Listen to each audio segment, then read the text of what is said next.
ભરૂચ જિલ્લાના વાગરા પોલીસ સ્ટેશનમાં નોંધાયેલ ચોરીના ગુનાનો ભેદ ઉકેલાયો છે. લાખો રૂપિયાના મુદ્દામાલ સાથે દહેજ પોલીસે 7 આરોપીઓને ઝડપી પાડી વાગરા પોલીસને સોંપ્યા હતા. દહેજ પોલીસ સ્ટાફના માણસો દહેજ પોલીસ સ્ટેશન વિસ્તારમાં પેટ્રોલિંગમાં હતા. તે દરમિયાન સર્વેલન્સ સ્ટાફના માણસોએ બાતમી મળી હતી કે અટાલી ગામની સીમમાં આવેલ કંપનીઓની રહેણાંક કોલોનીની નજીક રસ્તા ઉપર એક સફેદ કલરની સ્વિફ્ટ કારમાં કેમિકલ પાવડર સાથે રાખી વેચાણ કરવાના ઈરાદે ફરે છે. સદર બાતમી મુજબ મેહાલી સ્કૂલની પાછળ રોડ પર કાર નંબર GJ16CS4838 ની મળી આવેલ હતી. જે કારમાં 4 ઈસમો તથા આશરે 3 કિલો જેટલો કાળા કલરનો પાવડર મળી આવ્યો હતો.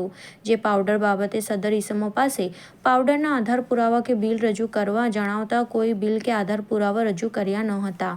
ત્યારબાદ હાજર ઈસમોમાંથી સતીશ વસાવા તથા વિશાલ વસાવા નાઓએ જણાવ્યું હતું કે આશરે દોઢેક મહિના પહેલા વાગરા તાલુકાના વિલાયત GIDCમાં આવેલ જ્યુબિલન્ટ કંપનીમાંથી અમે બંને તેમજ સમીર રાઠોડ તથા અજય દાંડા નાઓએ સાથે મળી કેટાલિસ્ટ પાવડર ચોરી કર્યો હતો. જે પૈકી 3 કિલો પાવડર વેચવા માટે નીકળેલા અને બીજો આશરે 4 કિલો જેટલો કેમિકલ પાવડર અમોએ અંકલેશ્વર ખાતે વેચાણથી આપ્યો હોવાની પોલીસ સમક્ષ ઝડપાયેલા ઈસમોએ કબૂલાત કરી હતી. જેથી અંકલેશ્વર ખાતેથી વેચાણ આપેલ મુદ્દામાલ સાથે અન્ય 3 ઈસમોને પકડી પાડી આમ બંને જગ્યા પર સદર ઈસમોના કબજામાંથી મેળવેલ કેમિકલ પાવડર તથા અન્ય મુદ્દામાલ મળી કુલ મુદ્દામાલ 11,84,000 ગણવામાં આવ્યો હતો. જે બાદ BNSS અલગ અલગ કલમો મુજબ કાયદેસરની કાર્યવાહી કરી મુદ્દામાલ તથા આરોપીઓને આગળની વધુ કાર્યવાહી માટે વાગરા પોલીસને સોંપવામાં આવ્યા છે.